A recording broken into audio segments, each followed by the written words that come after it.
Hello, my name's Tom Brady, and welcome to Open a Bottle by the Oxford Wine Company, a short form version of the Oxford Wine and Spirit podcast. My guest today is Morgan McDermott, UK Sales Manager at the Spirit of Yorkshire Distillery, and I'm delighted to say that I have in my hands a very special bottle that we are both going to taste today. Morgan, delighted to have you on the podcast. Please, can I ask you to do the honours and introduce this bottle for us? This is our Filey Bay Porter Cask special release distilled here at Spirit of Yorkshire Distillery. Fantastic. And I believe this is actually the first time that we're tasting an English whiskey on an episode of Open the Bottle. The distillery name and the name on the label do give a little bit away, but whereabouts in the world are you located right now? Well, you're right. We are. It is a little giveaway on the name, but if those aren't familiar with Filey, Filey is it's an old fishing resort, seaside. It's about 3 miles that way at the coast, and where we're located is about an hour and 10 minutes, pretty much due east of York in North Yorkshire. So just south of Scarborough, south of Whitby, at the seaside. We're actually located in Hunmanby, which is a little village which overlooks the whole of Filey Bay. And the Spirit of Yorkshire is a field to bottle distillery. Can you tell our listeners a little bit about what that means? So by field to bottle, we're defining the fact that we farm 100% of the barley that goes into our single malt whisky ourselves. So we've had a 600-acre farm, about 2.5 miles up the hill that way. Fortunately, where the distillery is located, otherwise it'd be great to be filming surrounded by barley. So yeah, field to bottle means that we grow 100% of it. We've been growing barley since the Second World War, and since 2016 we've been distilling with our own barley through and through. And a lot of our listeners will know how much I like talking about farming on the Oxford Wine and Spirit podcast. So I think this is a perfect chance to talk a little bit about sustainable agriculture. Not only are we dealing with a production process which involves very little food miles, your farm is right outside, but am I right in saying that sustainability comes high up on the list of priorities from a perspective of grain production at the farm? Absolutely right, Tom. It's like you knew about our distillery a little already.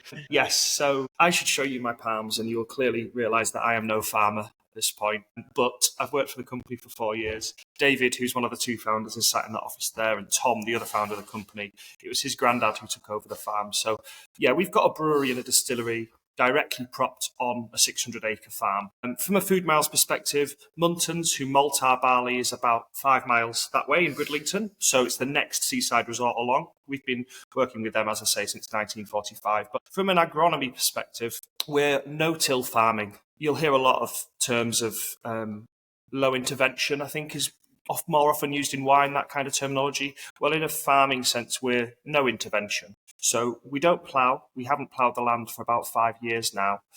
What that means is all of the good stuff in the soil, basically, all the nitrogen and all the carbon, all the good stuff that helps for a good crop stays in the soil. Basically, if you plough it, the theory is that you will release carbon and nitrogen back into the air. So by keeping it in the soil, you're having a better crop and you're not releasing as much greenhouse gases back into the Earth's atmosphere. And furthermore, we plant cover crops. We plant legumes, we plant clovers, radishes, and what they're doing is fixing the soil, putting good stuff back into the earth. So long roots aerate the soil. Things like clovers, they're pulling nitrogen, carbon out of the air, and they're putting it back into the soil. We're not organically farming. That's important to clarify, but we are involving ourselves with the crop from a non-organic perspective far less than we would have been had we not been doing the farming in this fashion. So sustainability is key because we've got a distillery and a brewery directly propped on the success of the farm. I think it's so fascinating. I mean, it's something that we've sort of dealt with from a wine perspective in several episodes. I think the number one episode on the Oxford Wine and Spirit podcast was actually the regenerative farming episodes. So it's certainly something that our listeners are really interested in. But we've not really gone into it when we've talked about the world of whiskey. So this is really interesting, and it's great to talk about it from a grain perspective. And it's fantastic looking at this idea of regenerative agriculture away from vines and saying, look, it can happen across farming circles. If you look at the science, it just makes sense. So it's something that certainly gets me very excited, and it's really great to have you guys here talking about it. And so if we can move away from the agriculture side of things, because we do have a whiskey to taste today, I'd like to dive into the production of Filey Bay whiskey, if I may. And I think the next step is something that I find really interesting, and will tie back into this later on when we discuss maturation. But the wash is produced in a less than typical way if you're comparing Filey Bay to a Scotch distillery, for example. Can you tell us a little bit about this process and the World Top Brewery? We describe World Top as our sister company. So Tom, one of the two founders of the distillery, founded the brewery back in 2003 as a diversification project. We've got barley and we've got water. And on a personal level, I've ran restaurants and bars for 15 years or so before I moved into this world. And World Top was the beer that I ensured I have in every venue I've ever ran. Very great, constant, traditional beer is the best way to describe it. Consistent, we think, partially down to the fact of usage of our raw materials. From a wash perspective, the wash is produced, correct, World Top, which is 2.5 miles up the hill. We produce 20,000 litres a week. So we're getting that down to us in 10,000 litres on a Monday and 10,000 litres on a Thursday. It's important to clarify that World Top's our sister company. You know, in the world of English whiskey at the moment, there's people are doing all sorts of experimentational things, which is great, but we're not outsourcing the production of our wash as such as our wash is made at our sister company brewery. There's a subtle difference there. The wash is a 72-hour fermentation, up to 96. We use two different yeasts. We use a brewer's yeast, which is a wet yeast, and then we use a dry distiller's yeast also. And what we're doing in that is creating those lovely light, fruity, tropical fruit flavours, which is through that relatively long fermentation. To clarify the 72 to 96-hour difference, that's because we're distilling on a Monday, Tuesday, Thursday and Friday. So obviously the Monday and Thursday's ferment is 72, whereas the Tuesday and Friday is a day later, if that makes sense. So it's a 96-hour ferment a day later. I'd like to sort of talk a little bit about Jim Swan, if I may, because we've mentioned Jim on the podcast, and I think it's quite interesting to kind of bring Jim's influence back in. He did consult on Filey Bay at the beginning, and a lot of what he talks about is this idea of this longer fermentation. I was wondering whether you could go into a little bit more detail on sort of other things that he suggested from this perspective of whiskey production. Absolutely. Well, just behind me here is something that he suggested the usage of, or how we could use it, I should clarify. So for those who aren't familiar, Jim's a consultant who sadly isn't with us anymore. He worked with us from the beginning as a distillery. The basis of the conversation, I wasn't working for the company at the time, but the idea, I think, was that we contacted Jim and said, we've got barley, we've got water, we've been making beer for a long time, and we're looking to work in whiskey now. He's worked with a long list of what I would describe as modern whiskey distilleries, perhaps more newer, perhaps is a better way of describing it. Newer whiskey distilleries, and you can do your own research as to who they are, but some really, really good ones. So he said to us, what style of whiskey or spirit do you want to produce? And we said light, sweet, fruity, floral. That's the objective, really, with everything we produce at Filey Bay. I think we want to hit as broad an audience of whiskey drinker as possible, and whatever style of whiskey you like, a lot of people enjoy this kind of lighter style because it's a little more accessible. So the fermentation lengths, the introduction to a lot of brilliant connections. The Forsyth's waiting list, who produced our stills, went away when Jim came in. He also opened his address book to Jose Martin Miguel, who is our cooper, who we get all of our European oak through. But the rectifying column, which is behind me here. So we've got two stills. We've got a 5,000 litre wash still to my right, or to your left as you look at me, and then a spirit still, which is 3,500 litres here. And then we've also got the rectifying column. Now, what Jim suggested in using the rectifying column was it can act almost like an extension of the spirit still. So everything we distill here is double distilled, wash distill, spirit still. But then for 6 months of the year, we effectively switch that across, which allows the vapour, once it's been through the pot, spirit still, to spend a little longer in the tubular rectifying column behind me. Through this, we create a lighter, fruitier new make spirit. And with that, we get those lovely light floral fruity notes singing a little more because the spirit spent more time doing more work through more copper. And that was, again, Jim's suggestion as to how we could use this setup to create that lighter, fruitier spirit. So 2 new make spirits produced here, 6 months solely double pot distilled, 6 months double pot distilled, and then spending a little bit through column as well. So in the first example, it's 73% new make. And in the second example, it's 86% new make. And they're separately cut, separately matured, and then brought back together later on to make Filey Bay whiskey. I think it's really fascinating, and I think it highlights a really interesting point about English whiskey, where that if you were a distillery in Scotland looking for single malts, you wouldn't be allowed to do that, rightly or wrongly. And what we have seen is you've got certain distilleries. I mean, I think Glenmorangie probably is the one that comes to mind, who are trying to create this extra level of reflux, of rectification to replicate this sort of like lighter, sweeter, fruitier spirit. But they don't have the freedom to do that because they have to use the traditional double pot distillation method. So they'll sort of elongate and stretch their stills. Whereas with English whiskey, it's not like that at all. We've got freedom, we can make decisions, and we can sort of bypass certain ideas that are ingrained into Scotch whiskey production. So again, I think it's something that's quite exciting. It kind of opens up a whole new world of flavour and different techniques and whiskey culture. So it's definitely something to be praised and something to get really excited about. But let's move on and let's talk about this bottle that we've both got. I'm quite eager to get stuck in. We don't have to tell anyone what time of the morning it might be. But the reason that I sort of alluded earlier towards this idea of the cask maturation is because the casks that the whiskey has gone into have been matured in a really kind of interesting way. I find it quite hard to get my head around it. So I'm hoping you're going to lead the way on this one. I find it quite hard thing to be describing, and I've been describing it for 3 years now, Tom. It's in a nutshell, we're in a privileged position that we produce beer and we produce whiskey, as I've mentioned repeatedly, with our own barley through and through. So at the brewery, we produce a selection of beers, a large selection of beers, but one of them is called Marmalade Porter. Now, again, keep that nutshell description going. On one side of the coin, we've got whiskey matured beer, and then on the other side of the coin, we've got beer matured whiskey.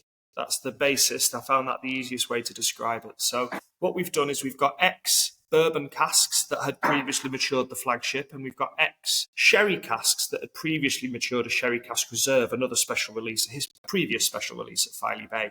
We filled those casks with Marmalade Porter, which is where the beer has sat for over a year, for a long period of time, to mature. So what goes in is Marmalade Porter. Later on, what comes out is what we call Rip Curl, which is a different beer. It's a whiskey matured porter. Now, those casks have been fantastic for the beer, but they still have lots of life with them, and they're obviously now soaked with delicious chocolatey, orange marmaladey beer. So within a couple of hours, and that's the key, within a couple of hours of being emptied of beer, we can refill the casks with bourbon matured whiskey, and that's where the whiskey can then sit for a further period of time to apply a porter finish to the bourbon matured whiskey.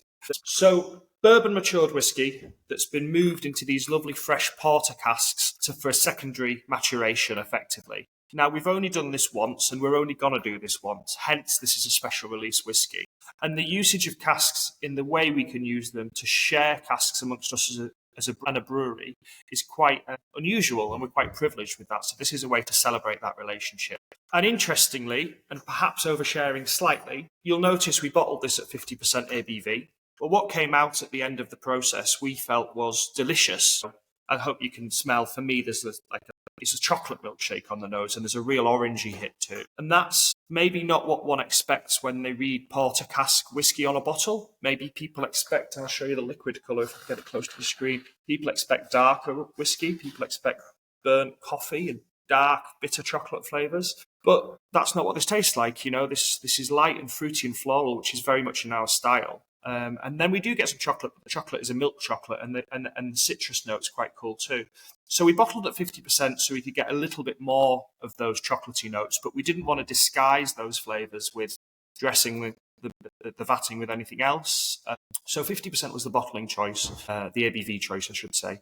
And with that, we just tried to get as much chocolate and orange flavour out of it as we can without hiding or disguising it. You know, this is about as fresh a porter cask as you could taste. So we thought we'd let it sing. I think it's really interesting, and what you're saying is, from having it in my glass, is completely correct. It's unmistakably Filey Bay, having tasted a lot of your whiskey at this point.